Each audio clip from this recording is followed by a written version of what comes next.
All right, we're going to commence our program for today. Are we all ready? All right, you can keep grabbing the food, then find a seat or a spot, but we're going to commence because we have a lot of people to share their stories today. I'm Dr. Tracy Parnell. I'm the Global Director of Communications for the International Institute for Restorative Reproductive Medicine, and I am so grateful for the opportunity to be here with you all. I am an academic, but for those who know, I've combined my goals and objectives. Don't judge, okay?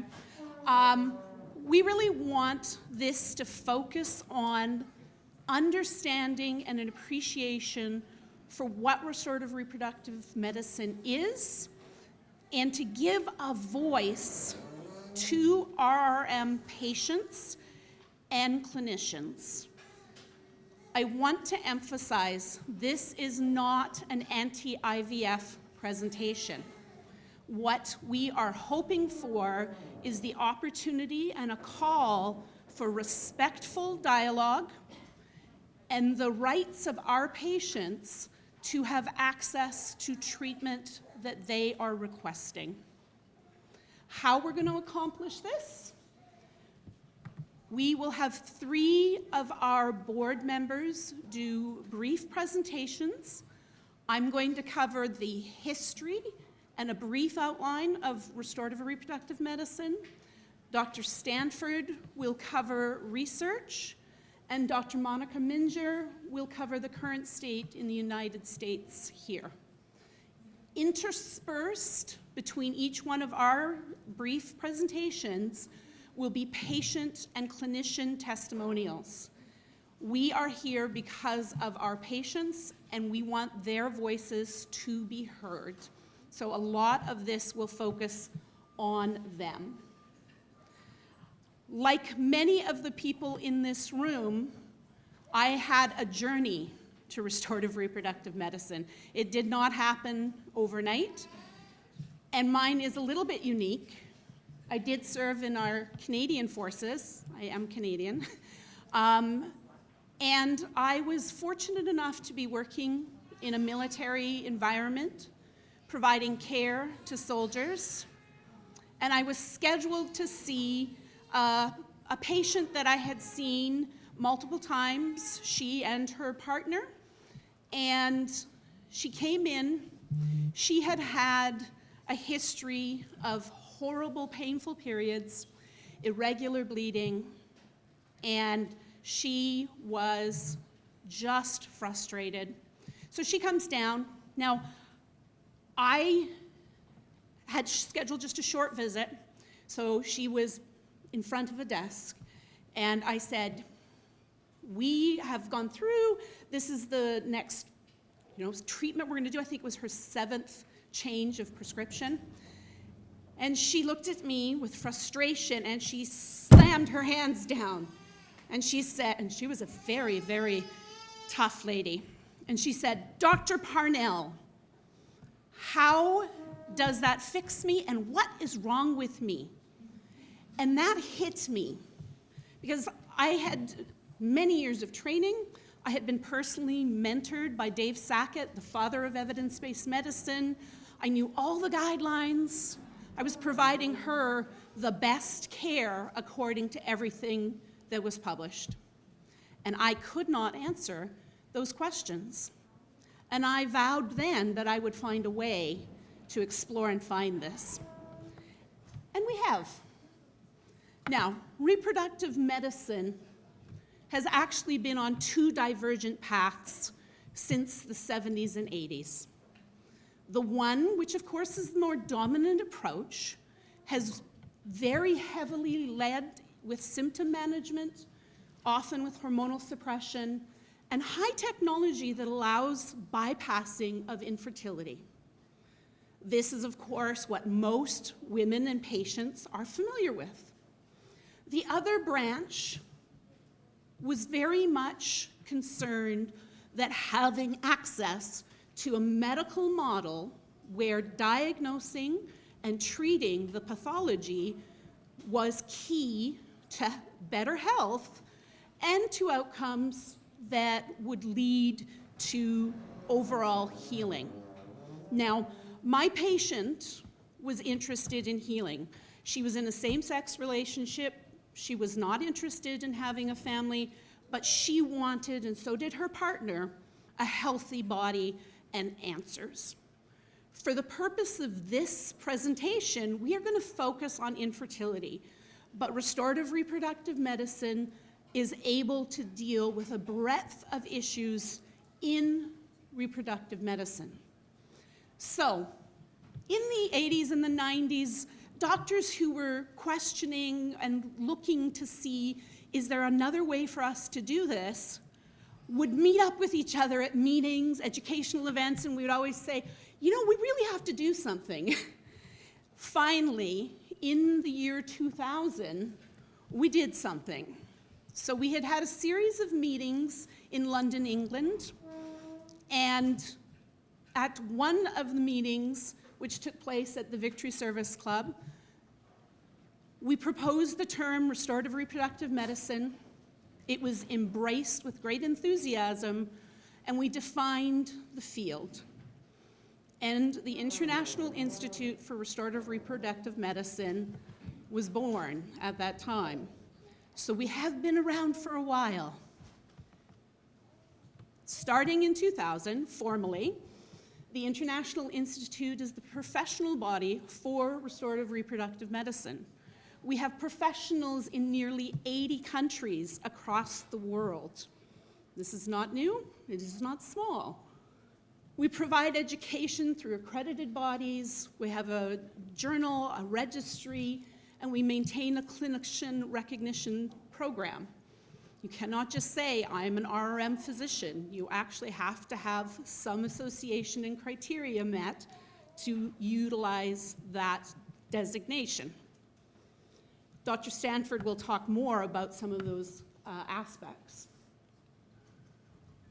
What is it? And there is a lot of debate about what we are, which we find ironic because we're happy to share what we are. So it is a medical discipline. Our goal has always been to evolve into a specialty. Now that is a long journey, and oftentimes it is fraught with controversy, especially when you branch off from an existing field of medicine. There's plenty of research in the literature demonstrating this in other fields. Of course, the changes that have happened here in the United States, we were pleasantly surprised when we heard about the Restore Act, and all of a sudden there was significant interest in restorative reproductive medicine. It was a little different timeline than we had been on, but we welcomed that opportunity to share with more people the opportunity to know what RRM is. So a medical discipline that uniquely focuses on supporting and restoring normal physiology and anatomy of the human reproductive system for men and women. We often get the message that, it's a little bit of diet and, you take time and then magically you're pregnant. That's actually kind of disrespectful for all of the patients here, none of whom magically changed their diet when they went to see an RRM and became pregnant. This is a journey, and it's a journey for the patients, and it's a journey for the clinical team that helps them. We do a lot of different things. We do address lifestyle, right? You can't be doing all of this heavy intervention and just ignore diet and lifestyle because that doesn't contribute to health. We do have cycle charting and investigations, medications, and very advanced surgical techniques. All of that comes together in providing restorative reproductive medicine. I'm going to speak just for a second on the charting. RRM is not a charting method. RRM is a field of medicine. Charting is a tool that we use, and there are a variety of science-based tools that most practitioners will utilize. The chart is not just a time it for intercourse. It is not just an indicator of the cycle length. Very much like an ECG, a heart tracing.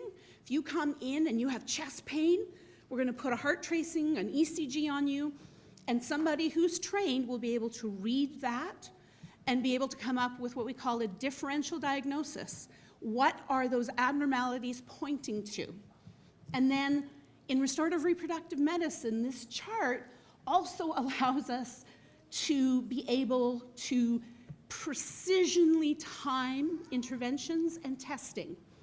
We know exactly what phase of the cycle a patient is in, and we precisely measure their hormone levels, precisely do the ultrasound testing and all the other components, because the patient tells us they're an active partner in this. So here you see some abnormal cycles. This is a differential diagnosis, okay? This is very comprehensive. This is not just, let's adjust your thyroid and hope for the best. This looks at a lot of factors that contribute to infertility and ill health, right? The chart points us that way. The precision evaluation lets us determine what we're dealing with, okay? Precision labs for men and women. I just came back from an amazing conference in Italy where it was on restorative andrology. Wow. The stuff we're able to do for male infertility is a game changer, okay? So this is some of those tools.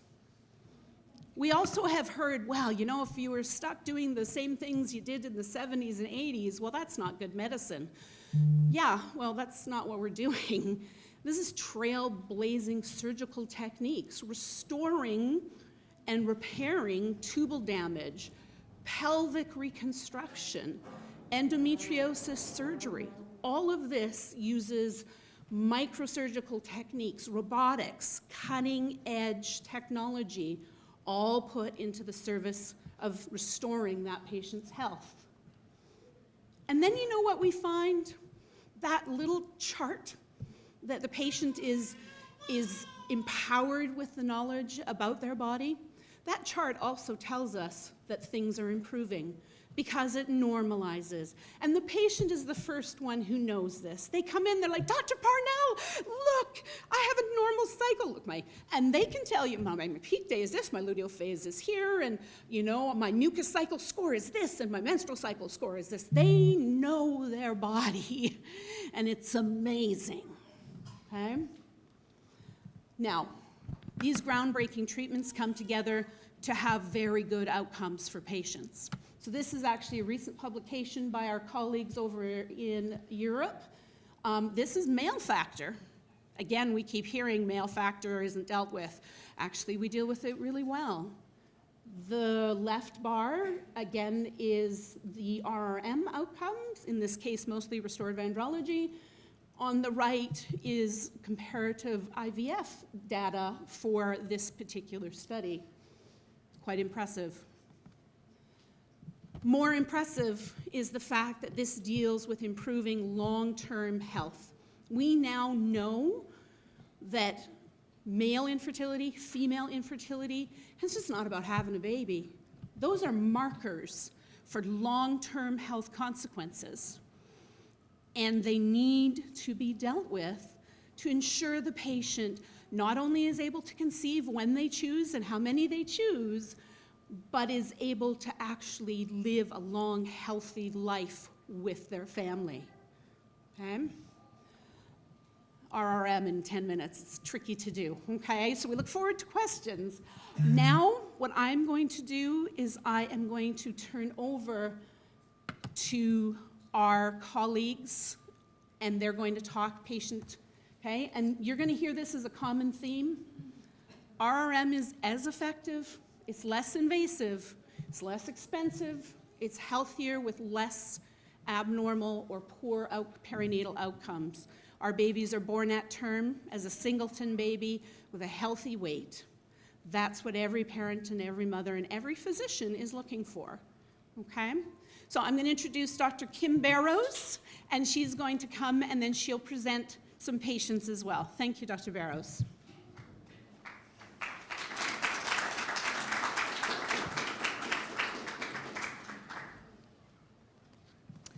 Good afternoon. My name is Dr. Kim Barrows. I'm a board-certified family physician in Grand Rapids, Michigan, and I've been practicing family medicine for 26 years, and the last 13 years I've specialized in restorative reproductive medicine, or RRM. My journey into RRM began with actually a personal heartbreak, a miscarriage at age 39. And then my OB told me that my progesterone level then was too low to sustain another pregnancy. I began researching treatment options, and I found an RRM practice that would be able to see me from another state remotely.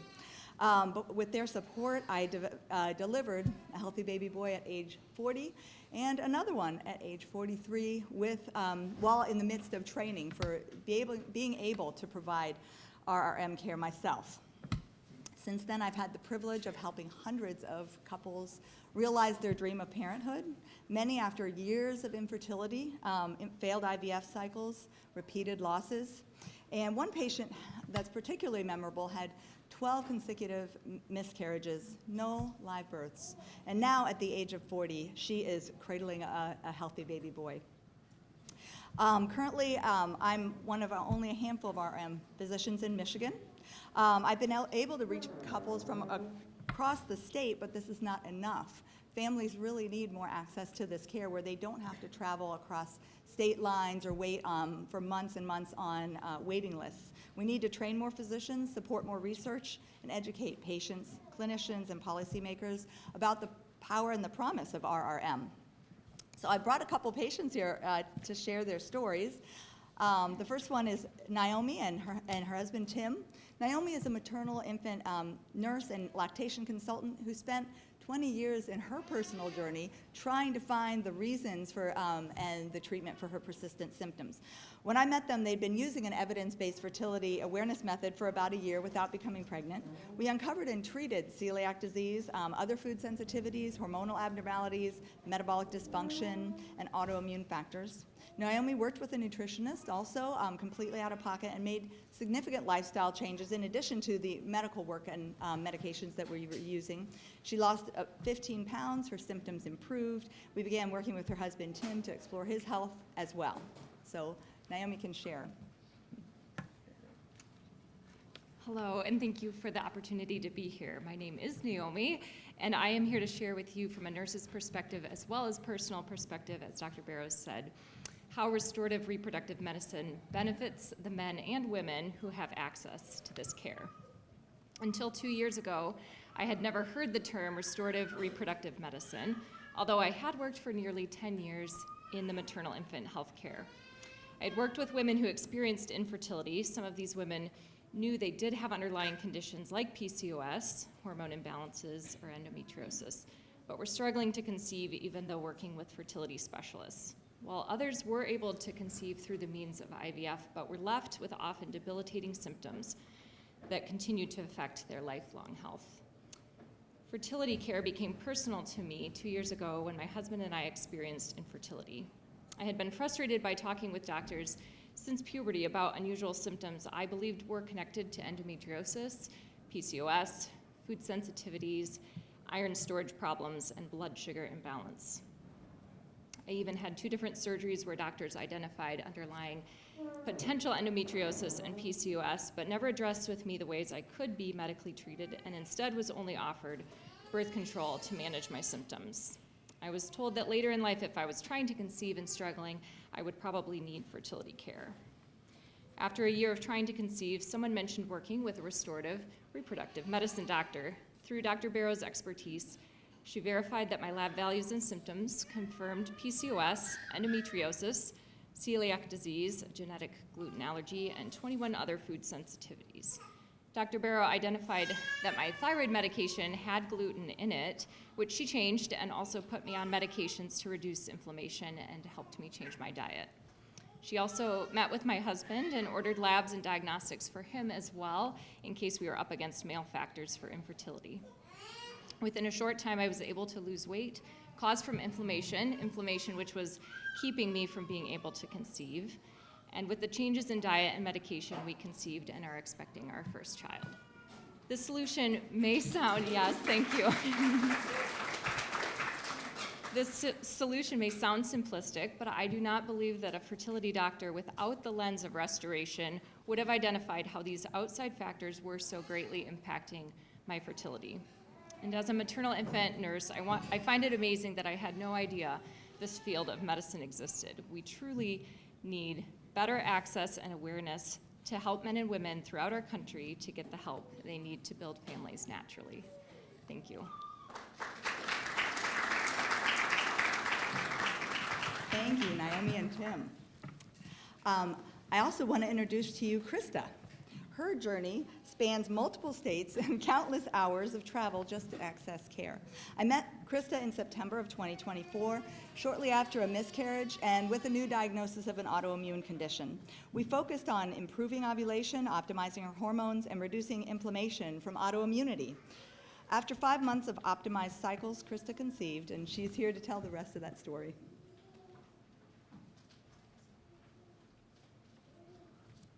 Hello, my name is Krista, and I have been a patient of RRM for the past 7 years.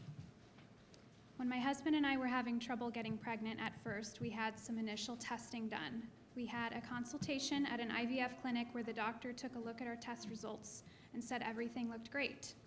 She diagnosed us with unexplained infertility and gave us a 2% chance of conceiving on our own. She suggested 3 months of intrauterine insemination followed by IVF. When I asked if less invasive methods could be used first, such as ovulation induction medication, she rolled her eyes at me and insinuated that this would be a waste of our time. This meeting didn't sit well with us. We decided not to pursue artificial reproductive technology due to the high cost, the ethical implications, and because the diagnosis of unexplained infertility gave us no answers. Instead, we found a doctor in our area who ran a restorative fertility clinic. 7 years later, I have conceived naturally 3 times. Due to many moves for my husband's work, I have had the privilege of working with 4 different RRM doctors in 3 different states since 2018. Through their thorough testing and analysis, our infertility became far from unexplained. We uncovered hormone deficiencies, a genetic mutation, food sensitivities, underlying inflammation, autoimmune markers, weak ovulation, and even endometriosis, all of which were contributing to our inability to achieve a pregnancy. These underlying issues also could have threatened a pregnancy had we conceived before treating them. I know much more about my own health than I ever would have discovered otherwise. I am incredibly grateful to be a mother, and I only wish that this type of medicine was more widely known about and readily accessible. This is true women's health care, not treating symptoms and ignoring underlying issues, but tackling root causes and caring for the whole person. If we are going to prioritize women's reproductive health in our country, then RRM needs to be part of the conversation. Thank you.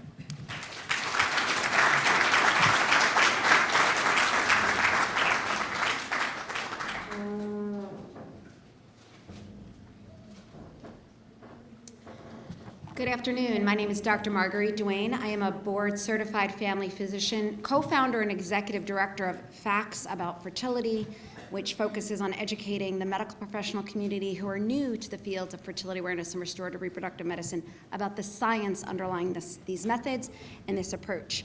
It started with a small elective at Georgetown 15 years ago with 9 medical students. We've now trained over 1,000 medical students. I also serve as the inaugural director of the Center for Fertility Awareness Education and Research at Duquesne University, and I have my own private house calls-based direct primary care practice right here in our nation's capital called MD for Life.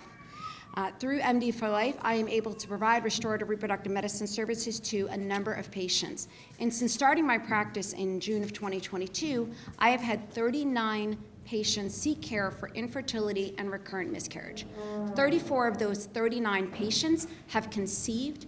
28 have gone on to have a live birth, giving me a 57% live birth rate as of now. We still have 13 ongoing pregnancies. My current miscarriage rate is 16%, which is standard. More importantly, in 2020, I had the opportunity and the privilege, honestly, to do a research fellowship under the direction of Dr. Joe Stanford, who you will hear from shortly. And through that experience, we published a fairly large comprehensive review of the role of fertility awareness-based methods in restorative reproductive medicine, from addressing women's health perspectives to using it from a family planning perspective, a true family planning method for couples interested in using it to avoid and for couples in using it to achieve. I've had many patients come to me seeking pregnancy, and I'm delighted to introduce you to one in just a moment. But beforehand, I want to tell you about one other woman who was not able to be here. This woman had sought infertility care for nearly 5 years through conventional IVF approaches. She herself was trained as a physician assistant, but had never learned about restorative reproductive medicine. And after 4 years of IVF, came to me in November. And within 4 months, following identifying and treating underlying health issues, including insulin resistance and endometriosis, she had surgery with Dr. Patrick Young. She is now 25 weeks pregnant, when she, like many other women, were told, you will never conceive naturally. It is critical that we identify and diagnose and treat the underlying diagnoses. Now I'd like to introduce my patient, Emily. Emily and her husband, Greg, came to me when they were struggling with infertility. Like many women, Emily had suffered with irregular cycles and painful periods, had been offered birth control, an IUD, which resulted in chronic discharge.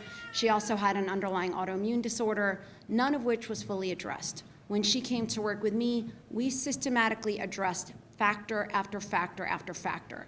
And when it wasn't enough to address Emily, as a family physician, I was able to provide care for her husband, Greg, and identify and treat underlying male factor issues as well. I will let Emily take over sharing her story. And if anyone is interested in receiving a copy of this paper, we have plenty of them around if you're interested in updating yourself on the science supporting this approach. Emily. Hello, my name is Emily. I am married to a Marine, have a beautiful 14-month-old daughter, and in my spare time, I'm an orthopedic and pelvic physical therapist. My husband and I experienced infertility for 4 years after getting married. Despite being a physical therapist in the pelvic health space, I didn't hear of restorative reproductive medicine until 2 years into our conception journey. Through RRM, I learned that my menstrual cycles were not normal and that my hormones were, in fact, very, very low. Through Dr. Duane's expertise, we were able to improve my hormone levels, but my husband and I were still infertile. My understanding is that 30% of the time, infertility is an issue with the woman, 30% of the time, it is an issue with the man, and 40% of the time, it's both. Knowing this, my husband was also tested for infertility and found to have some issues.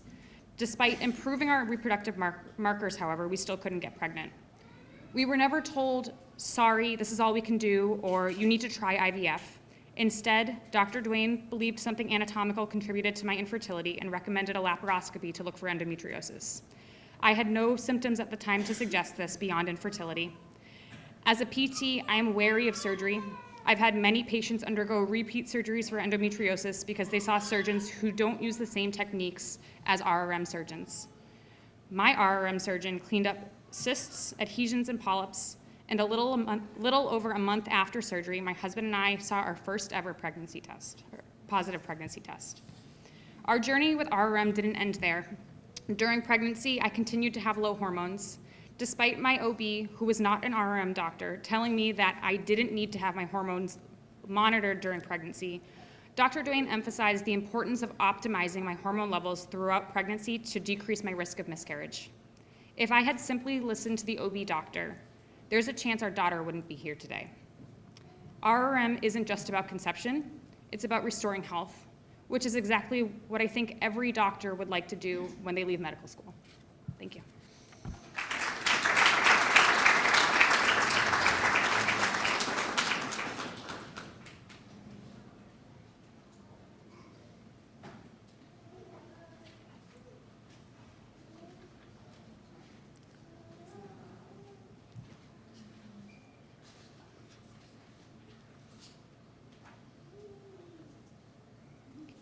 Hi everyone, I'm Dr. Nicholas Kongwasa, and I am a board certified OBGYN, and I'm also the fellow of the American College of OBGYN. We have a private practice that is based in Atlanta called Reproductive Health Medicine and a gynecologist, and we have satellite offices in Birmingham, Alabama, and in Arlington, Virginia. I think that with RRM, it should be a choice that needs to be given, needs to be available for women, and women needs to be supported with this choice as well.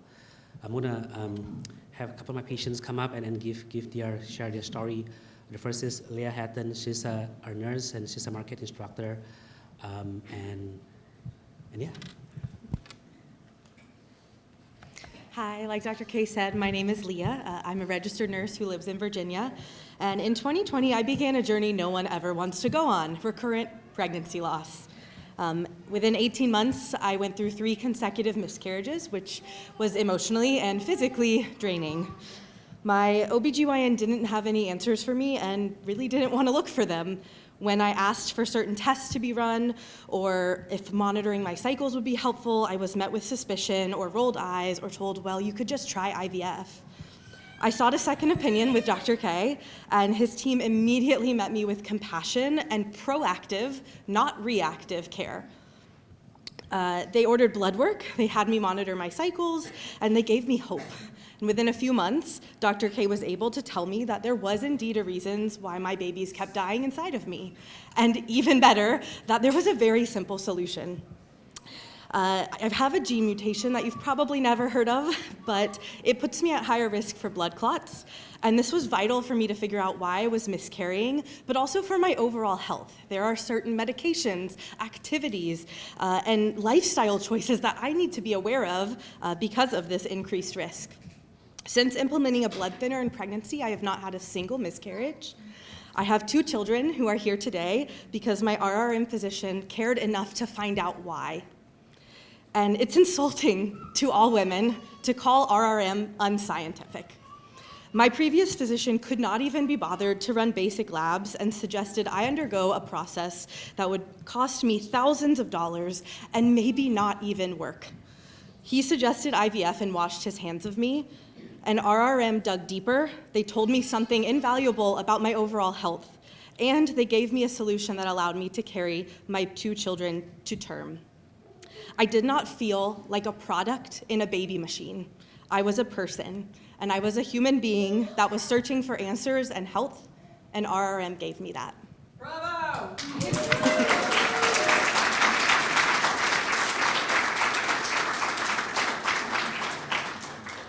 Next, I want to introduce Catherine Hadro. She's another dear patient of ours. She had surgery, and then, yeah. Thank you, Dr. Kangwasa.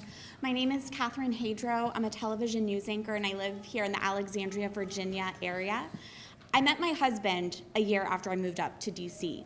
We dated, got engaged, and got married in February 2018.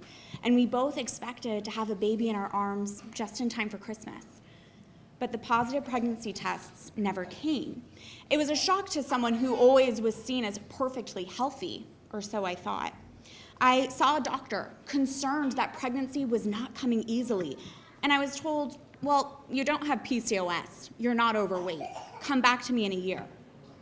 2 years into trying for a baby, I got connected to Dr. Nicholas Kangwasa and his RRM practice. Within my first conversation with him, he accurately diagnosed me with endometriosis. We prepared for my surgery, and in the meantime, he ran additional labs and ultrasounds. I did, in fact, have PCOS. We'd have to treat my infertility both hormonally and surgically. I wish I could say that I conceived this cycle after my endometriosis surgery, but that's not my story. More time passed, and no baby came. But to Dr. Kangwasa, this was not a setback. No, it was more information about my body. We learned more each month, each cycle. His team discovered that while my labs looked normal, I actually had subclinical hypothyroidism and insulin resistance. Easy to miss. A clearer picture of my health was coming into view. 4 years into my infertility journey, my 67-year-old dad died suddenly, cardiac arrest. My family and I wondered what kind of signs we could have missed. Losing a close family member when all I wanted was to grow my family felt like a cruel joke. 3 months later, Dr. K's team happened to run a specific set of autoimmunity tests on me, revealing I had a blood clotting disorder. Wait, no, I had 5 blood clotting disorders. blood clots, a common cause of heart attacks. This is valuable, life-saving information for me. And now with all of this hard-earned data about my body, Dr. Kangwasa connected me with a doctor who works with women who have autoimmunity like I do. And 5 months after getting on her prescriptions, more than 6 years into my infertility journey, I conceived my baby. And I gave birth to my daughter, Lily Jean, exactly 8 months ago to the day. I don't know why I had to wait 6 years for a baby, but I do know while I was falling into despair amid infertility, restorative reproductive medicine instilled hope into me. I was never told, you have unexplained infertility. There's nothing we can do here. My care was tailored to me. And as complex as my litany of diagnoses may be, Dr. Kangwasa's team was a team of medical detectives translating what my body had been saying the whole time. I can now look back on my journey with gratitude. I am equipped with life-saving information about my own body, and I am healthier.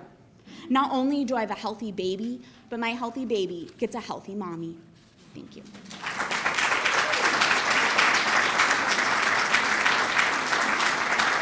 And so this is the dry part of the talk. I talk a little bit about numbers. So I'm going to talk a little bit about diagnoses, outcomes, a little bit about the registry you've heard about, and the journal that medical journal we've had. I think this has been pretty well highlighted by the patient testimonials that we don't believe in unexplained infertility. We want to find the underlying factors. Now, that doesn't mean we know everything. It doesn't mean we've discovered all the possible factors, but we do know quite a bit of things that we can identify. And in the multi-center study called INEST that is, the reference there, the mean diagnosis per couple was 6. So if you treat these underlying diagnoses, you improve natural fertility. You also improve the health of your patients, the parents, and you improve the health of the child that will come. So I want you to do a little thought experiment with me for a minute. We have 2 treatments for fertility. These are not specific, these are hypothetical. Treatment A has 80% live birth rate, but the women in the study had an average age of 23. They'd been trying to get pregnant for 1 year. They had no prior treatment, and they all had a prior birth.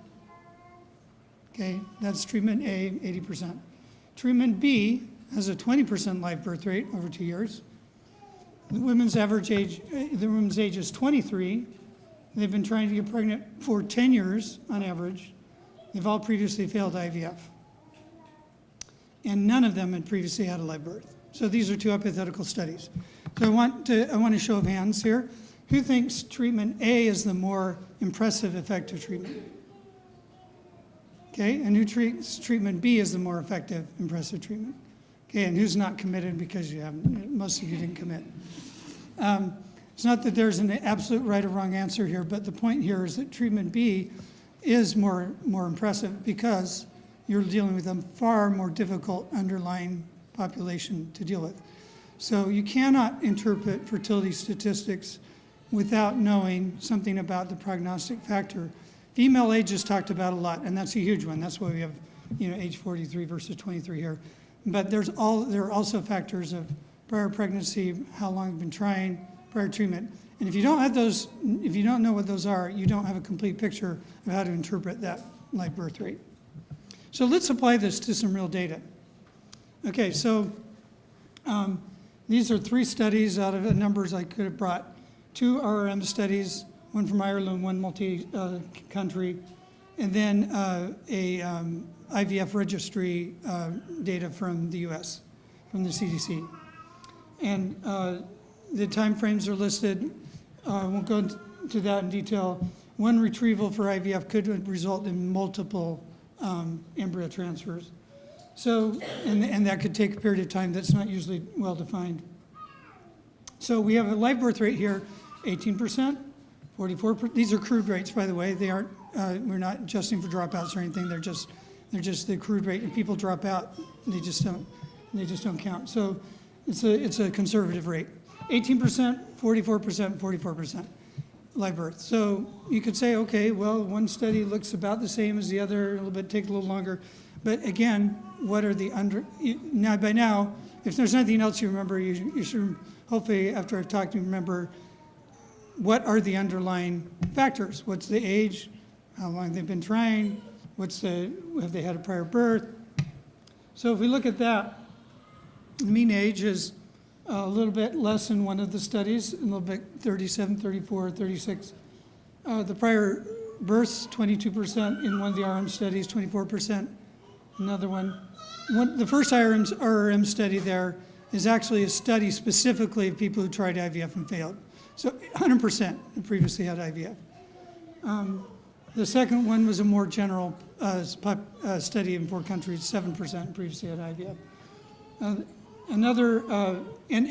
I want to point out that at least the standard registry statistics published in the US don't give us all the data we'd like to have. We do have women's age, that's good.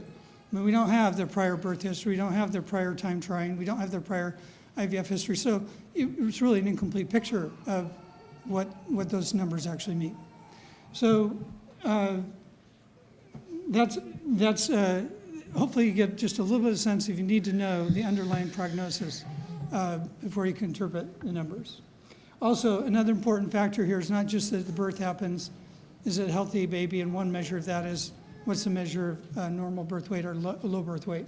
And there's a 7% for one of the studies and then 12% for the IVF registry, which to their credit is a lot less than it used to be, but it's still a little bit higher. So I'm going to talk about the registry that we started called the Surveillance of Treatment of Outcomes in Restorative Reproductive Medicine. There's a lot more about this that I don't have time for, but just to let you know that we do recognize the value of registry data, and we're applying that in the restorative reproductive medicine field, including several of the clinicians you've heard from or will hear from today are participating in this. We currently have 9 clinics in 3 countries to look at our actual outcomes of what are the live birth rates and the low birth weight rates and these outcomes for restorative reproductive medicine. And I want to point you to that if you want to know more about the evidence that's being developed and published in this area, to look for the Journal of Restorative Reproductive Medicine online. It's peer-reviewed, open access, and we have some articles up and more coming out.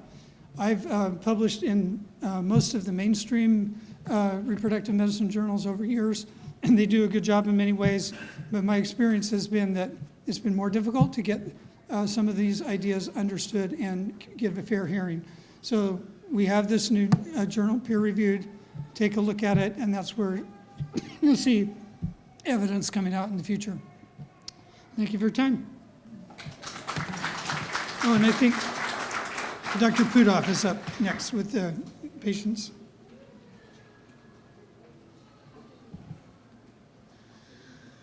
Good afternoon. I think I probably speak on behalf of everybody. We could probably listen to these patient testimonials all day long and never get bored. It is truly inspirational. Volume. Sure. My name is Dr. Gavin Pudoff. I'm the founder and medical director of Veritas Fertility and Surgery in St. Louis. I'm a board-certified OBGYN specializing in restorative reproductive medicine and restorative fertility surgery. It's my pleasure to be here today to introduce my patient, Kaylin, who will be sharing her incredible story of healing and restored fertility. Despite years of seeing other doctors for infertility, Kaylin and her husband, Wade, who's with her here today with their baby, had never been told the why behind their infertility. Instead, they were simply given the easy diagnosis of unexplained infertility, as many patients are. Kaylin had also experienced years of severe pain with her cycles, which was a symptom that had never been evaluated by the doctors who were seeing her previously. I suspected that she had endometriosis, given the fact that 80 to 90% of women with infertility and pain have endometriosis. Kaylin underwent a robot-assisted laparoscopic surgery for the excision of this disease, and we completely removed all of her endometriosis in one surgery. This surgery immediately restored Kaylin's health and fertility, and less than 3 months later, she was pregnant for the first time in her life. The work we do with restorative reproductive medicine and restorative fertility surgery gives women more than the gift of fertility. That's a great gift, but that's not all it gives. It also improves their overall health for the long term and allows them to conceive a pregnancy in a state of health, which is crucial and important, something that they would not get through the IVF process. All of us here today, I think I speak on behalf of all of us when I say that our patients, women and couples everywhere, deserve this type of restorative care. Here's Kaylin. Hello, everyone. Like Dr. Putoff said, my name is Kaylin Woods. I'm a 32-year-old physician assistant from Missouri. So I'm here today to tell you all how restorative reproductive medicine has truly changed my life and the life of my family. So my husband and I struggled with infertility for 5 years that were full of follicle scans, appointments, medications, injections, and not a single positive pregnancy test. In addition to infertility, I also had very painful periods and increasingly frequent episodes of debilitating abdominal and pelvic pain. Our diagnosis was unexplained infertility. We were left without answers, and we were told the IVF was our only option. We had the IVF consult, and we were ready to proceed, but we thankfully sought one last opinion with Dr. Putoff. He was able to diagnose me with endometriosis within 1 hour of meeting, by finding a large endometrioma on my left ovary that had never been discovered. So this might not seem like good news to be diagnosed with endometriosis, but to us it was the best news because it gave us an answer to our 5 years of infertility and to my pain. I underwent a 10-hour laparoscopic surgery to excise stage 4 endometriosis, which had also infiltrated part of my colon, narrowing it to the size of a pinky finger, which was a bowel obstruction waiting to happen. This was also fixed during the surgery. After surgery, my pelvic and abdominal pain were completely gone. I felt like a new person. 3 months after surgery, November 13th of 2024, we received the greatest news ever. We had our first ever positive pregnancy test, and we required no additional help to conceive. No follicle monitoring scans, no medication, no injections, nothing. My reproductive health had been restored, but more importantly, my overall health had been restored. 2 months ago, we welcomed our son into this world, and we have God and RRM to thank for that. I am so grateful that we were able to find not only the problem, but we were also able to find a long-term solution. Not only did RRM help me to become a mom, but helped me to feel well enough to be the mom that I always dreamed of being. Every woman deserves access to this kind of care, to not only help her conceive, but to become the most healthy version of herself. I no longer believe in unexplained infertility, just infertility that we don't yet have an answer to. RRM provides those answers for women. Thank you all for listening.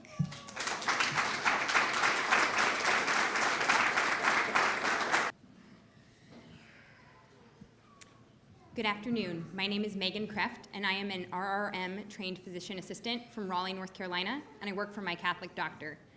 I'd like to introduce you to my patient, Ashley, today. After losing a baby to miscarriage, Ashley turned to RRM for answers. Standard of care waits until at least 2 miscarriages, until recently 3, before investigating. But even 1 loss can be devastating to a family. RRM asked why she was losing any pregnancies. We uncovered several underlying health conditions that compromised both her health as well as put her pregnancies at risk. By addressing these with lifestyle changes, medications, and hormonal support such as progesterone both before conception and during pregnancy, Ashley went on to deliver 5 healthy babies and improved her overall health. These are the strengths of restorative reproductive medicine: restoring and optimizing health, preventing loss, empowering patients, treating the whole person, and alleviating suffering.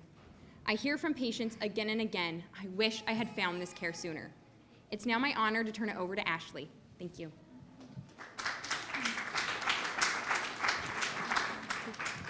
Good afternoon. My name is Ashley Figueroa, and I'm a mom of 8 from Idaho. I want to share my story of hope. During my 4th pregnancy, I miscarried. I sat in my doctor's office devastated and desperate for answers. Instead of compassion or solutions, I was told the standard of care. Nothing could be done until I had experienced more miscarriages. In other words, I would have to endure that heartbreak 2 more times before anyone would even begin to ask why it was happening. I couldn't accept that. I was grieving, but I was also searching. That's when a friend told me about restorative reproductive medicine. For the first time, I was heard. Symptoms that had been brushed aside for years were finally taken seriously. Through thorough testing, I finally had answers, and more importantly, a path forward. We discovered underlying autoimmune disease, prediabetes, hormonal insufficiency, adenomyosis, conditions that explain not only my miscarriage, but years of health struggles. My treatment plan included progesterone, metformin, evidence-based supplements, DHEA, and both diet and lifestyle changes. But more importantly, I worked together with my physician, who not only saw me as an individual, but supported each pregnancy individually. It wasn't about fitting the patient into a protocol, but fitting the protocol to fit the patient. This proactive approach empowered me. My doctor took the time to educate me, both about my body and about how to optimize my cycles and my health. Not just preconception, but during pregnancy and postpartum. For the first time, I felt like a true partner in my own care. With this kind of care, my health improved and my family grew. Today, I stand here with 8 beautiful children, 5 of whom would likely not be here without RRM. RRM gave me hope when I was told there was none. My story is not unique. Countless women and families could be spared loss and given answers sooner if only this kind of care was more readily available and supported more widely. No woman should have to endure loss after loss before she's taken seriously. RRM is hope, it's healing, and it's the future of women's healthcare. Thank you.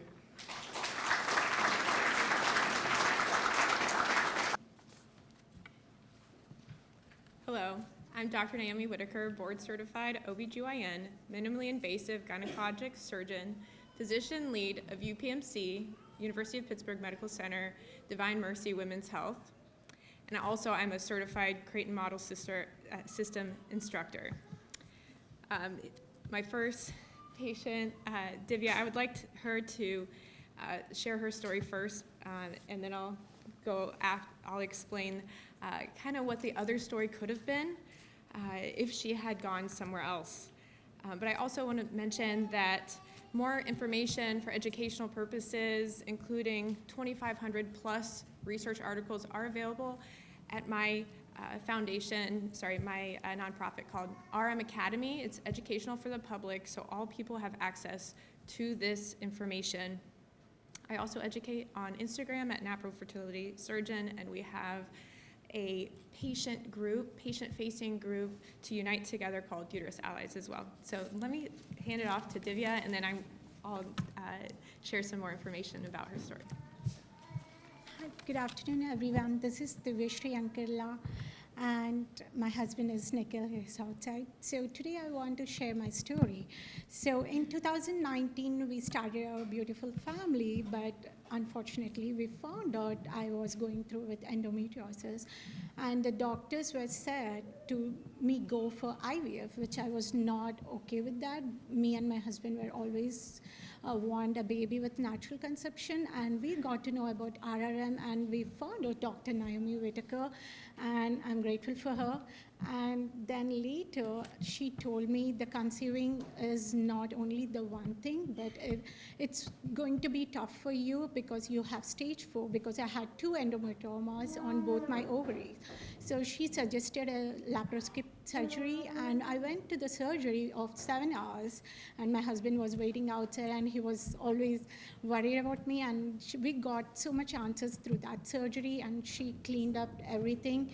And then I was expecting pregnancy right after the surgery, which never happened. We had our own challenges because I had a pre-diabetes, and I went with luteinized underruptured follicle syndrome.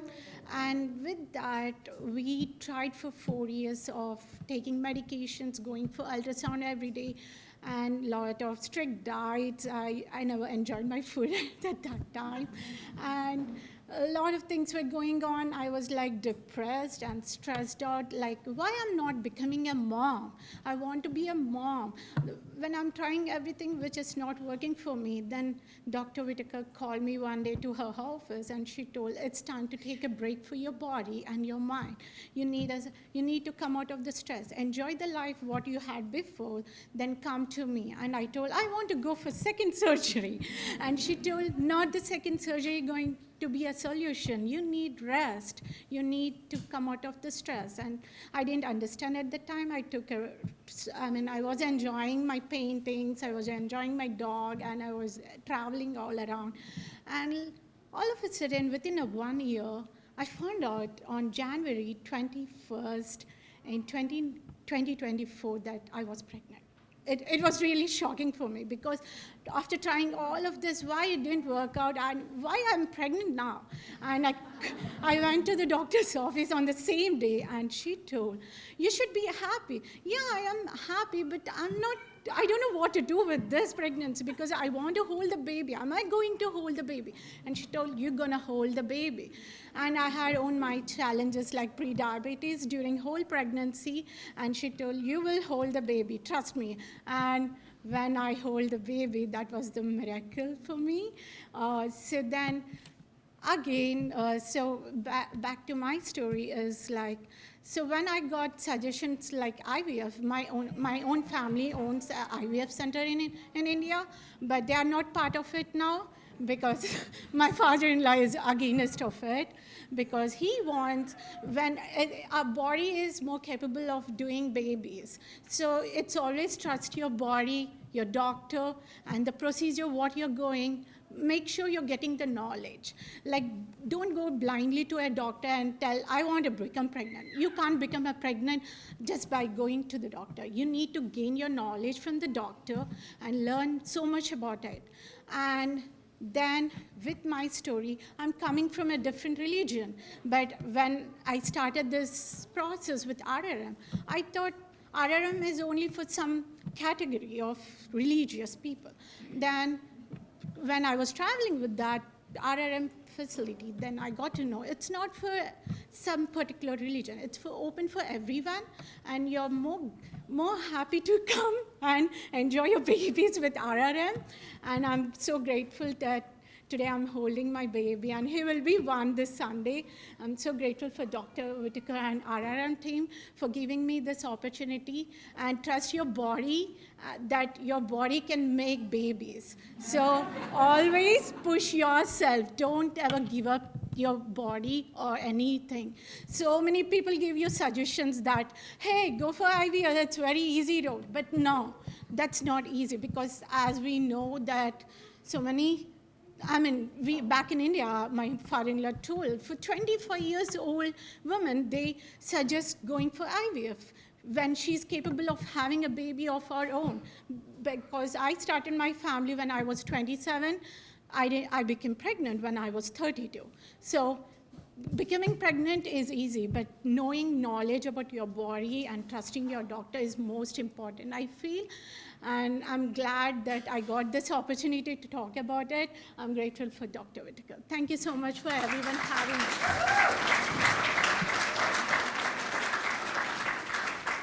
And so I just want to summarize. She had severe ovarian compromise from bilateral, so both her ovaries were attacked by endometriosis, which is a progressive disease when it is missed.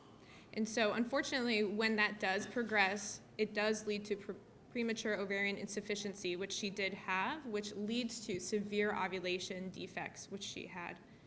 And so what would have happened? She would have been a poor responder to IVF. She would have been told to get donor eggs. She also was found to have not only stage 4 endometriosis at the time of surgery, but she had chronic endometritis, or an infection in the uterus. So if she had gotten donor eggs into her uterus, she would have been very high risk of preeclampsia, especially with pre-existing insulin resistance. It's similar to a smoldering fire of toxicity when you have all of those things accumulating for inflammation. Now, with her infection in the uterus, she would have been at risk for PPROM and other complications, which increases the risk of preterm birth, stillbirth, and death to the baby. So I want to emphasize, when we ignore or override these health issues, we should have on the CDC website not just the live birth rate, but mortality or the death rates for each trimester. We're talking about embryo loss, as well as stillbirth, as well as preterm birth, and not only live birth, but healthy births. And so this is also something that's missed in the data, but A woman that walks into the clinic, that's what she wants to know. She doesn't want to just have a live birth, but a healthy term birth. And so that's just really important to emphasize that she did have a healthy term birth. So it's not just about, that live birth like she said, and it's about trusting your body, restoring health. And so we have one more here.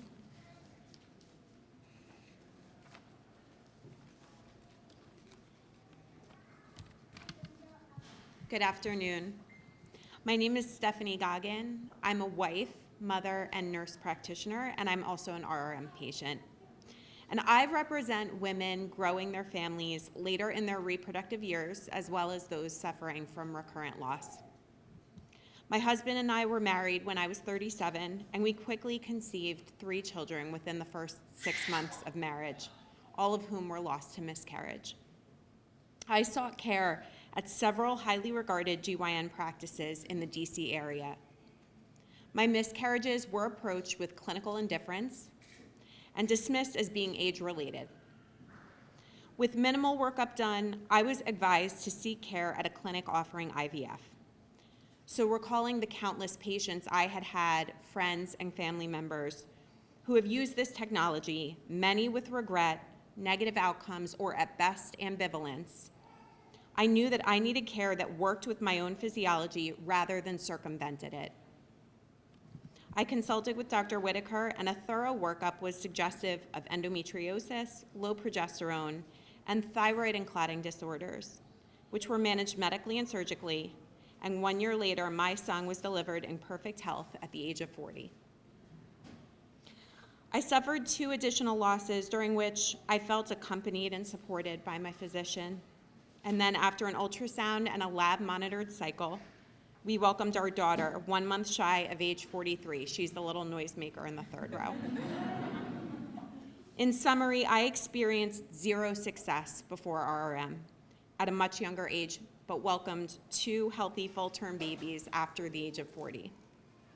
I cannot imagine life without my children, but if I had to, I am confident that my challenges were addressed with evidence-based care, compassion, and without ethical dilemmas, diagnostic ambiguity, or any of the financial hardship that often accompanies ART.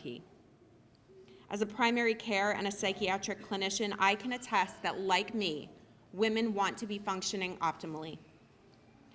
We deserve the thorough workup that comes with RRM. We deserve the detection of conditions with consequences far beyond fertility, including metabolic disorders, mood disorders, and chronic pain, among many others. The scope of healing that this specialty offers meets a critical need for women, and I really hope for robust support for this growing field. Thank you.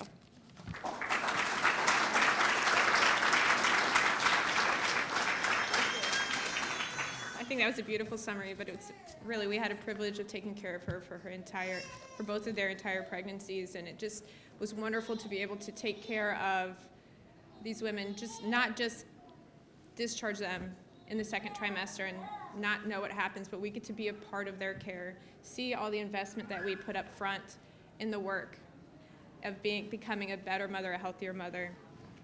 And she was able to get choices, reduce her medical risk, reduce the financial burden, reduce the trauma of potentially creating many embryos and being called every day as they are dying. That would have been the other route that she would have gone through. They would have likely created many embryos, assuming it's a genetic issue, screened all of them, and gone through a process that way, potentially not evaluating the other issues that we did find out that did lead her to two successful healthy pregnancies. So thank you for summarizing it so beautifully. Good afternoon. So I am Dr. Anna Mae Conley. I am a board-certified family physician based in Knoxville, Illinois. I have practiced RRM for 15 years since I started residency. I have the privilege of introducing Jessica Ernest, who was a patient who sought care with RRM after suffering 19 years with pelvic pain. She proceeded to get diagnosed after her first surgery with stage 3 endometriosis and endometritis. This led to a second extensive surgery that excised her endometriosis. With RRM, we address both the female and male parts to fertility and health. Because of the approach of thoroughly investigating the cause of a woman's symptoms, hormone abnormalities in the cycle, we are able to diagnose and treat much more accurately. Our ultimate goal is to bring the woman back to a state of health and to avoid letting a woman continue to suffer and progress with a disease if it is inappropriately treated and not managed well. Every woman should be aware that this is an option. That is what I advocate for in my practice through our health system. It's not about choosing, it's about giving the woman an option and having the knowledge, as well as educating our students, our residents, our nurses about this. I think it's so important. I hear too much from my patients that I care for, the women that I treat, that they wish they would have known about this years ago, and it breaks my heart. So here's Jessica. My name is Jessica Ernest, and I am a nurse practitioner from Birmingham, Alabama. This is my story. Following a second trimester miscarriage, I suffered a year of infertility. My OBGYN treated me with medications to help with ovulation for several months. When that did not work, I began to see a reproductive endocrinologist. His initial workup led to a diagnosis of unexplained infertility. For the next 8 months, I took more medicines and injections and had multiple intrauterine inseminations, but to no avail. After my reproductive endocrinologist did a 15-minute exploratory abdominal surgery, he said I was completely normal. However, I knew something was wrong and I needed help from someone else. It was at that time I discovered restorative reproductive medicine, RRM. My RRM physician, Dr. Packus, took a much more comprehensive history, fleshing out details such as years of painful periods, bloating, urinary frequency, and brown menstrual bleeding. To further investigate, I underwent a 2-hour abdominal surgery and was ultimately diagnosed with stage 3 endometriosis and endometritis. As my endometriosis was diffused throughout my pelvis, ovary, fallopian tube, uterine ligaments, and bladder, I would return to Dr. Packus in 2 months' time for an endometriosis excision. This surgery took over 4 hours. A couple months after my excision surgery and antibiotic treatment, my brown bleeding improved, as did my bloating and urinary frequency. Best of all, my period pain was almost non-existent. Now that my body is truly healed from disease and infection, I believe I finally have the chance to conceive again. I wasted 2 years of my life with unexplained infertility, and I suffered with chronic pain for 19 years. Thanks to RRM investigating my symptoms and treating me correctly, I feel like a new person. Turns out I never had unexplained infertility. There was an explanation all along, and for that, I thank restorative reproductive medicine.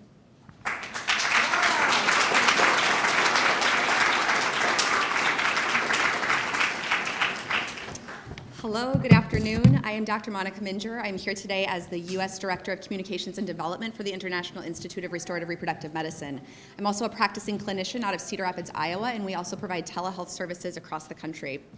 So I want to talk just a little bit today about the current state of RRM practices here in the U.S. And there's a lot of different ways that we talk about this, and one of the big things that I want to call to the attention of people that may not be aware of it is the difference between insurance-based versus cash-based or direct care concierge practices. And one of the things that is very important to point out here is that many RRM physicians who are practicing are needing to increasingly go to this direct pay model because the insurance model just doesn't fit what we need oftentimes. So the doctors that are practicing RRM are either able to stay in an insurance-based model if they are doing other care, things like OB deliveries, surgeries, or other family practice. But those of us that are strictly RRM physicians, and that's all that we do in our practice, like myself, we spend a lot of time with our patients. A new patient intake appointment at my office is 2 hours. Insurance does not want to pay me for a 2-hour visit with a patient, and that's just the reality right now. So we definitely need more people doing RRM as far as healthcare professionals. We also need more exceptional surgeons providing high-quality endometriosis care. You've gotten the chance to hear from a handful of our surgeons today, which is fantastic. In the state of Iowa, we have no surgeons that I send my patients to. They have to travel 3 to 5 hours to get to a surgeon who is exceptional. And so So really just the need for more awareness of this, but also for helping to get insurance reimbursement for this type of care. The other is I just want to address, because we've gotten a lot of questions on misinformation that has been provided by ACOG as well as ASRM, and I would just like to say that we as the International Institute are the only body that is able to speak about what restorative reproductive medicine is. In fact, we defined the term, as Dr. Parnell mentioned in her introduction, more than 25 years ago. And so oftentimes, we want to make sure that we're calling to light what is the actual truth. And so we did put out a press release as well as provided letters to both of these organizations. And so that press release is available on our website. And then I also want to introduce, there was recently a survey that was done earlier this year, and it was sponsored by the Women's Reproductive Health Foundation, and it was a survey of 1,000 adults across the United States. And this was a random survey that was done, reflected of the general population. And there is going to be a research paper forthcoming where you're going to be able to see all of the details and analysis of this. And we also looked at another analysis of a separate survey that was done by JL Partners. So I'm going to share just a couple of slides here because a lot of this I think is surprising for people. And one of the things that I will say is that both of these surveys showed that there was high favorability for both IVF and RRM. 80% of people supported both IVF and RRM. So this is not just a group of RRM loving people. And what this is on the left you're going to see people that were concerned about an issue, and on the right the lighter blue is not concerned. And the question here says, are you concerned that there is an undiagnosed underlying health factor for you and or your spouse or partner that might be the reason you've experienced a fertility challenge? And what we find is that over 50% of people thought, yes, there was something else that could be underlying why I was having troubles conceiving, including 83% of those individuals who had personally undergone IVF. And so it really highlights the point that women and couples know when there's something else going on, and we need to be listening. And then the other piece of the study here, there was another question. In your own personal opinion, if IVF and RRM were equally effective, do you think it's better for couples to utilize IVF or to utilize RRM? And here 53% of respondents said that it was better to utilize RRM and 24% better to use IVF, and then another 22% that said that they didn't know. So again, this is a published study now. There was a press release that came out yesterday, and the Women's Reproductive Health Foundation published that press release, and so we're happy to connect you with those resources for the entire survey data. And as we look forward to the future of RRM, we want to continue to expand research. We've been doing research the whole time. We know that this is an important factor. We get a little jealous sometimes here in the US. There are many countries across the world that are a little further ahead in the research than we are. But really the focus here is we want to improve patient and physician awareness of RRM, as really realizing this is a cost-effective treatment for many couples, and it should be the first line for most couples experiencing infertility. We have similar outcomes to IVF when we look at the published peer-reviewed data, and RRM helps to improve the quality of life and health beyond just fertility concerns. So thank you for that. Sorry for talking fast. I want to make sure we get to our last group of patient speakers here. So I will invite up Emily, Kennedy, and Tracy. Thank you so much, Dr. Minger. I'm Emily Kennedy of Reply Fertility, and I'm here to introduce Tracy Locker, who I served as fertility educator and health coach. The Lockers came to Reply Fertility in their 40s with a history of recurrent miscarriage. We've heard lots of those stories already, from natural conception as well as IVF. And they were advised more IVF due to their age. At Reply Fertility, they learned medically informative cycle charting, which paved the way for complete and precise evaluation of endocrine and pituitary systems. And her spouse was also assessed, diagnosed, and offered treatment.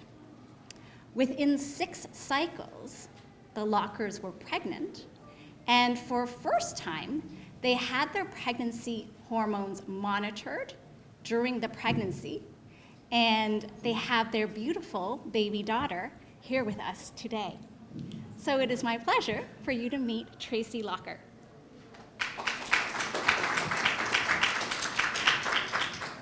Hello, my name is Tracy. I'm an information security professional. I'm here to share how evidence-based restorative reproductive medicine transformed my life after nearly 5 years of reproductive health challenges. After 6 painful miscarriages and a diagnosis of unexplained infertility, I was told IVF was my only option. I underwent one expensive round, which failed, and later discovered there were hidden post-care costs that hadn't been disclosed. Despite the failure, I was encouraged to try additional IVF cycles without a clear diagnosis or understanding of the underlying issue. I began to lose faith in the process. Throughout this time, I felt frustrated, desperate, and overlooked by healthcare professionals who never sought the root cause of my recurrent losses. Neither my OBGYN nor reproductive endocrinologist performed comprehensive hormonal evaluations before or during pregnancy. In my search for answers, I turned to my faith in God, and I found RRM.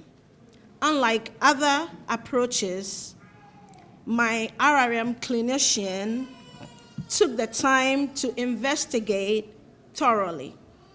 Through 6 months of detailed hormonal tracking across all phases of my cycle, menstrual, follicular, ovulation, and luteal, we were able to identify and treat the imbalances that had gone undetected for years. With targeted, evidence-based treatment to restore hormonal health, I finally became pregnant naturally within 6 months and welcomed a healthy baby. RRM is cost-effective, scientifically grounded alternative to IVF that focuses on healing and understanding the whole person. It improves outcomes, lowers costs, and most important, changes lives. It certainly changed mine. Thank you for listening, and because of RRM, I am a mother today.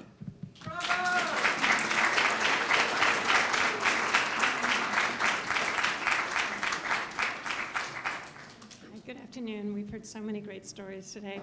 My name's Dr. Lynn Keenan. I'm a retired clinical professor of medicine from University of California, San Francisco. I'm also the current president of the Institute of Restorative Reproductive Medicine and one of the managing editors for our new Journal of Restorative Reproductive Medicine. But today I'm here to introduce a patient of Dr. Patrick Young, who was not able to attend.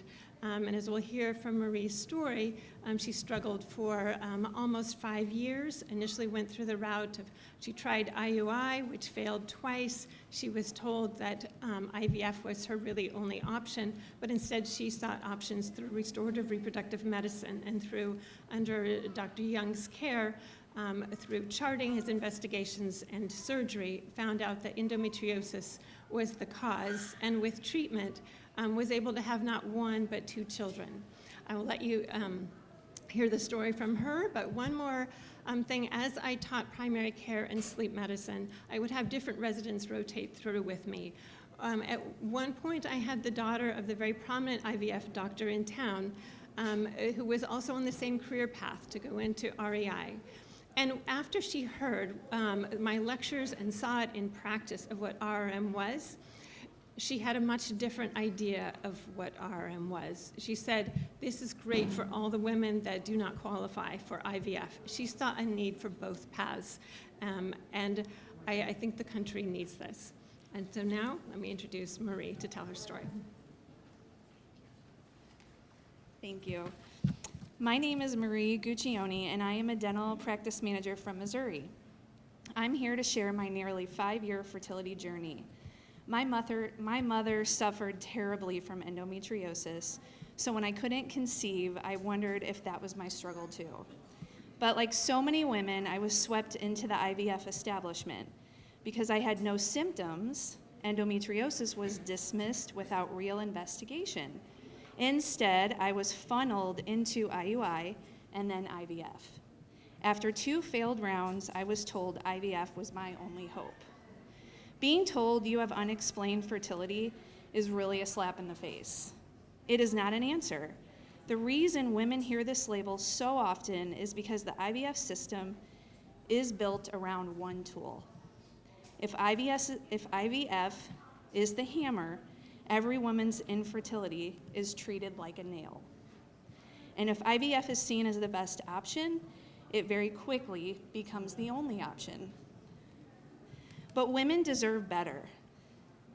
I sought care with Dr. Patrick Young at the Restore Center for Endometriosis. Through charting and surgery, we discovered I had stage 4 endometriosis and a blocked fallopian tube, serious conditions no IVF protocol had ever uncovered. 2 cycles after surgery, I conceived my first daughter naturally. Today, because of restorative reproductive medicine, I am the mother of 2 beautiful girls. It wasn't just me. RRM also gave my mother answers in her healing in her own journey. Because of her journey, I'm standing here today. Women with infertility and endometriosis deserve more than an industry that only knows how to swing a hammer. They deserve doctors who listen, true diagnosis and treatment, and access to care that is safe, effective, and fully covered, not just IVF. Root cause treatments lead to the answers women deserve: restored health and wellness, and the possibility of recurring natural fertility. Thank you.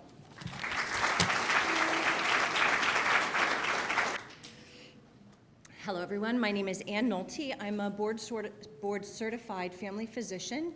I've been practicing restorative reproductive medicine for 15 years in New York City, and I serve as the medical director for Catholic Health's 3 Gianna centers in New York and on Long Island. We provide RRM to approximately 600 infertility and recurrent miscarriage patients a year. I'm here to introduce 2 patients. First, Ana Camacho came to RRM with a 3-year history of infertility and 1 miscarriage. She had irregular cycles for which she had been told by prior doctors she might have PCOS. She had fibroids and 2 prior failed cycles of Clomid. Her husband's semen analysis showed 0 sperm with normal shape or morphology. After her RRM evaluation, her diagnoses included PCOS, hyperprolactinemia, subclinical hypothyroidism, endometriosis, chronic endometritis, limited cervical fluid, and a luteal phase deficiency. She underwent ovarian wedge resection and endometriosis resection. And then we treated all of the other conditions according to the published medical literature. As we cared for her, we found that she had excellent follicle development with a low dose of letrozole, a common medicine used for ovulation induction, but her follicles did not rupture, a condition called the luteinized unruptured follicle.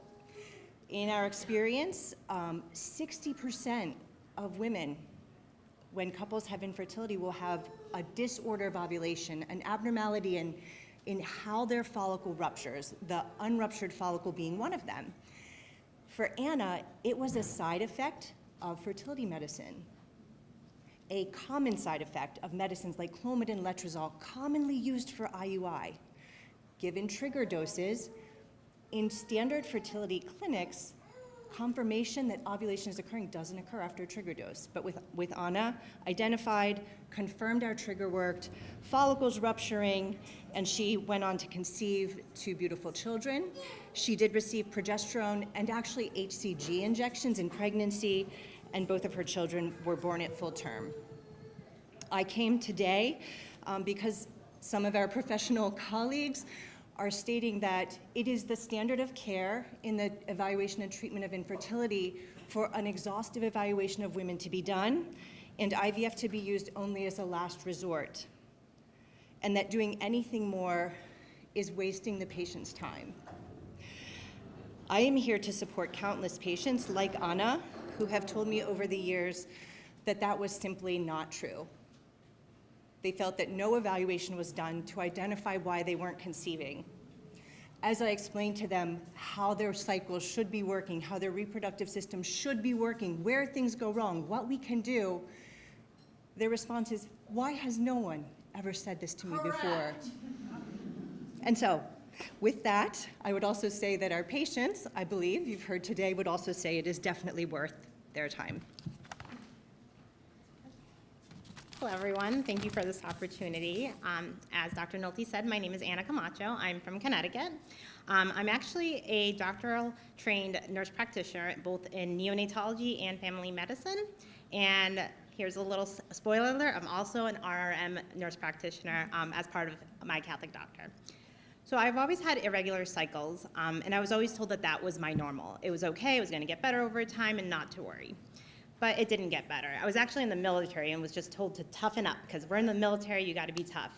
So I lived my life based off that. I'm like, this is my normal, this is what I'm gonna deal with the rest of my life. But it wasn't until I started having fertility issues. I could not get pregnant. 3 years and 1 miscarriage, I realized that something is wrong, so I needed to get seen. So I went to go see a reproductive endocrinologist because I knew that's the best of the best. I literally went to the one that I read the best reviews on. Going to this reproductive endocrinologist did give me a couple little answers. They said my husband had very abnormal sperm, and they also said that they think I might have PCOS. But mostly they said I had unexplained infertility, which is really tough for me because being a nurse practitioner, I really want to know what's wrong with all my patients. What is causing their issues and how we can correct them. So it really baffled me that this wasn't done with me. So they told me to do ovulation induction medications, as well as having a previously diagnosed fibroid removed surgically, and that I would probably get pregnant, and if not, my only alternative would be IVF. I explained to them that my husband and I were Catholic, and they said, well, there's no other alternative, this is all we have. She conceived again immediately when her cycles returned after Adeline was born and carried to full term. She experienced another early miscarriage at age 40, subsequently had extensive endometriosis excised laparoscopically with a specialist, and at 43, conceived unexpectedly and successfully carried her daughter Valentina to term. Dr. Carpentier believes Heather's diet and lifestyle changes, including gluten-free, anti-inflammatory diet changes, also played a major role in her success. Heather, thank you for being the grand finale. Yes. Thank you, Dr. Nolte, and thank you all for giving me the opportunity to share my personal journey with RRM. I'm grateful that our lawmakers are taking the time to listen to the voices of those whose lives have been forever changed by this approach to healthcare. I'm here today to share my fertility journey, a journey that began with my husband 10 years ago as a newly married couple with dreams of becoming parents. At first, it all seemed to be unfolding perfectly. My husband and I conceived right away and were overjoyed. But just 8 weeks later, that dream was shattered. The feeling of joy was replaced with devastation as we learned the pregnancy was not viable. The grief that followed was profound, an overwhelming sense of loss. After our first miscarriage, we held on to hope and continued down the path toward parenthood, only to endure 9 more heartbreaking losses. Desperate for answers, we sought out a renowned IVF specialist, believing this might finally be the solution we needed. After many tests and several unsuccessful treatment protocols, he sat down with my husband and I and told us something we weren't expecting to hear. IVF was not the right path for us. Conceiving wasn't my challenge. Carrying a pregnancy to term was. He explained that IVF is not a one-size-fits-all approach, meaning IVF cannot solve all causes of fertility and miscarriages. His honesty, though difficult to hear, became a turning point. It nudged me to keep searching for answers, searching for a path that ultimately led me to RRM. This is when I found Dr. Carpentier.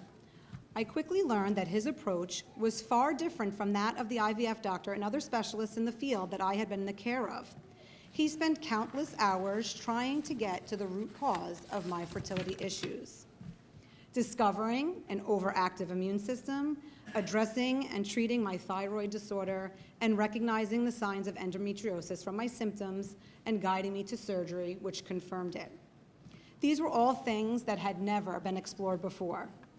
Dr. Carpentier was the first doctor willing to step outside the box, combining natural and medical treatments to address my underlying issues and create an individualized treatment plan instead of following a set standard of protocols. After experiencing 10 heartbreaking losses, we were finally able to welcome 3 beautiful children. Adeline, who has the courage to stand beside me today. Thank you. Thank you. And John and Valentina, who are snoozing in the back, like Dr. Nolte said, they are my greatest blessings. And they've given me the courage to stand here today and share my story. It's because of them that I'm here to advocate for families who are still struggling, just as I once was. Every family deserves the chance to experience the beautiful gift of life. While IVF has rightfully received a great deal of attention, RRM deserves just as much. Both address fertility challenges, but they do so through very different approaches. It is my hope that one day fertility care will embrace a variety of approaches, recognizing the value of both RRM and IVF. IVF should not be the only treatment option. When it is viewed as the only approach, we risk overlooking an entire group of people who face fertility struggles, but cannot benefit from that treatment, like myself. Your willingness to hear our stories gives us hope and hope to those who are still searching for answers. I thank you all for your time.